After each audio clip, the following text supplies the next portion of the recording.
ان کے لب رنگی کی نچھاور تھی کہ جس نے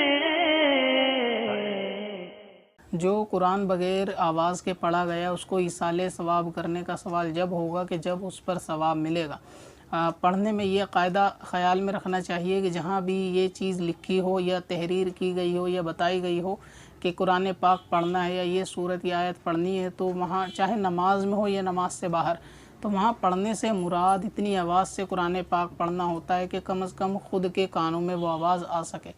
یعنی اتنی آواز میں قرآن پاک پڑھے کہ اگر کوئی شور غل آس پاس نہ ہو تو وہ آواز خود کے کانوں میں آئے۔ اس کو قرآن پڑھنا کہتے ہیں۔ یہی قرآن نماز کے اندر پڑھنے کے حکم میں ہے اور یہی نماز کے باہر حکم میں۔ اب جو آپ نے بیان فرمایا کہ اکثر ایسا ہوتا ہے کہ لوگ قرآن پاک پڑھتے ہیں اور ان کے ہونٹ تک بھی نہیں ہلتے، یعنی خاموشی کے ساتھ قرآن کی تلاوت کر رہے ہوتے ہیں اور صرف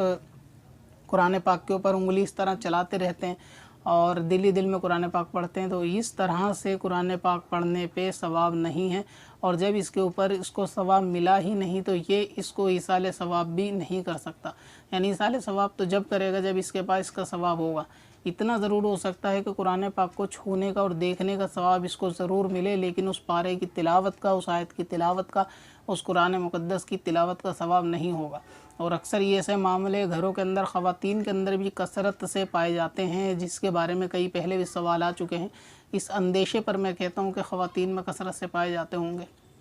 کہ وہ بغیر آواز کے رمضان کے اندر بھی اور غیر رمضان میں بھی جب قرآن پاک کی تلاوت کرتی ہیں تو ان کی آواز جو ہے نہیں آ رہی ہوتی، تو وہ اتنی آہستہ کہ خود کی آواز خود کے کانوں تک بھی نہیں آتی، اور اسی طرح انگلی پھیرتے ہوئے یا نظر کے اشارے سے قرآن پاک کو پورا کر دیتے ہیں، یعنی دیکھتے دیکھتے۔ تو جہاں قرآن کو صرف دیکھتے ہوئے پورا کر دیا گیا ہے، ایک سپارے کو، آیت کو یا ایک پیج کو،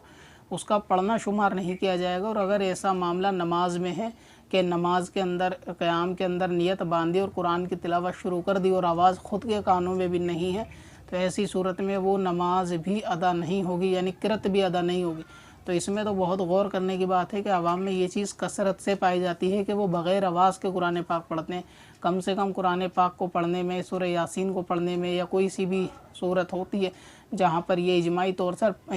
پر پڑھی جاتی ہے کہ بعض جگہ قرآن خوانی ہوتی ہے یا یاسین شریف کرائی جاتی ہے، تو ایسی صورت میں بھی یہ لوگ کیا کرتے ہیں، صرف انگلی پھیرتے رہتے ہیں اور نظر سے اس کو دیکھتے رہتے ہیں یا دل میں پڑھ رہے ہوتے ہیں، تو یہ پڑھنا شمار نہیں کیا جاتا اور اس پہ کوئی ثواب بھی نہیں ہوتا۔ تو چاہیے ہر پڑھنے والے کو کہ وہ کم از کم اتنی آواز رکھے کہ اگر کوئی شور گل نہ ہو تو وہ آواز خود کے کانوں میں پہنچ جائے، اتنی آواز کے ساتھ تلاوت قرآن کرنا چاہیے۔